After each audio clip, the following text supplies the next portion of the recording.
Die 18-jährige Hodan lebt mit ihrer Familie in der somalischen Hauptstadt Mogadischu. Ein gefährliches Pflaster für junge Frauen. Einer UN-Statistik zufolge werden dort jedes Jahr etwa 1500 Vergewaltigungen registriert.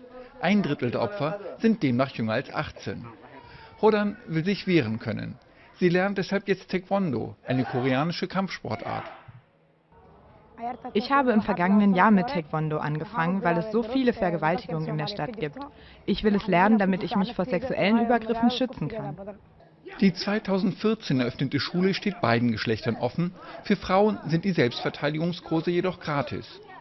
Somalische Frauen sind vielen Bedrohungen ausgesetzt. Nicht nur Vergewaltigungen, sondern auch Zwangsheirat und Genitalverstümmelung.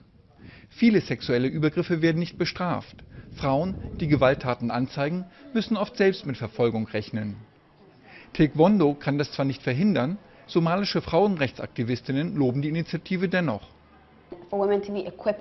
Wenn Frauen durch die Fähigkeiten mehr Selbstbewusstsein bekommen, halten wir das sicherlich für etwas, durch das sie besser geschützt sind. Die Selbstverteidigungskurse sind ein erster Schritt im Kampf gegen sexuelle Übergriffe.